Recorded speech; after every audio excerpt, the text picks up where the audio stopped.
Hi guys, Martin here coming to you with my final reveal for the Airfix 148 scale Albion 3-point fueler, kit number A03312. There's the box. So what do I think of it? Now I've built it, I have to say, fabulous kit. Really mean that. It comes with 4 grey sprues, 1 clear sprue, each in the 4 grey sprues in one big bag, and then the clear sprue in its own small bag within that large bag of grey sprues. Comes with great decals, good instructions. You can pose doors. The rear doors for the pump housing cabin can be posed open or closed, and the passenger side door can be open or closed.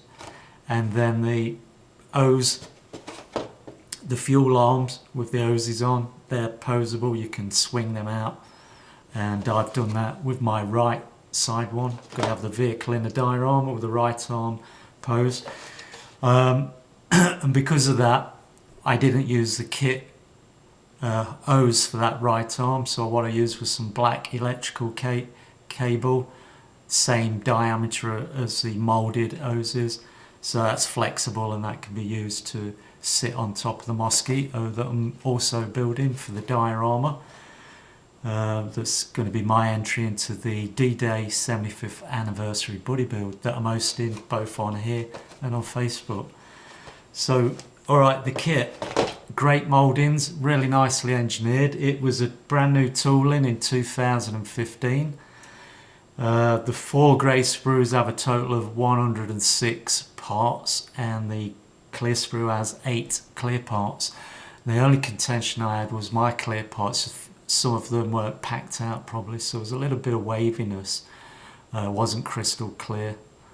Well, it was clear, you could see through it, but there was just this waviness in the surface of the clear parts. That's my only contention.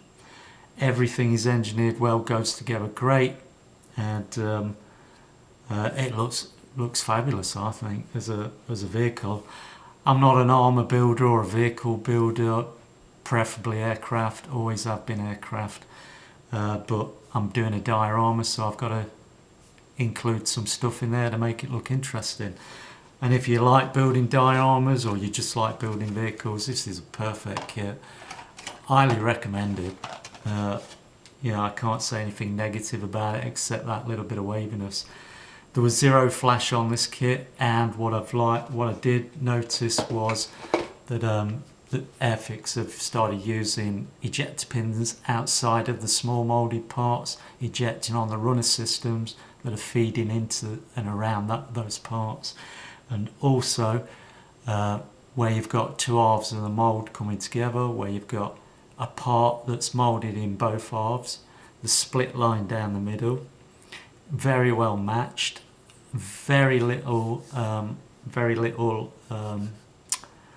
seam line on those parts where they're being matched from half to half, and on some parts it was hardly noticeable, so it was just a little bit of clean up, just very light clean up on some parts, but some I didn't even bother because they really got the mismatch down to almost zero.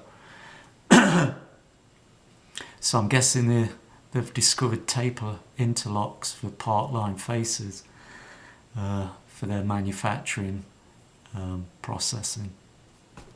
Alright, that's it from me, guys. I'm going to score this an 8.5 out of 10. Really think it's a great kit. So if you have been thinking about it, or you have it in your stash, you'll enjoy building it. That's it from me, guys. Oh yeah, before I go, I've kind of heavily weathered this one because I don't build trucks, so I'm sort of using this as a practice mule, to practice weathering techniques for doing vehicles, because a lot of people are now asking me to attempt to tank and get into the AFV arena. So if I'm going to build a tank, I need to know how to do the weathering that tank builders do on their kits. They make them look so realistic. So again, been a practice mule for me. So for those people that think no way would the Air Force allow a truck to be dirty like that, they'd be on top of that and cleaning it regularly. Well, that's why I'm just using it as a practice mule. But the next photograph you're going to see, oh, I'll show it now. This photo, you'll see that it looks pretty weathered. A lot of mud on this one. So the argument's there, it's debatable on whether they were kept clean or whether they were muddy. Alright, that is it from me now. Guys, I've enjoyed the build and I hope you enjoyed the slideshow. Talio chocks away.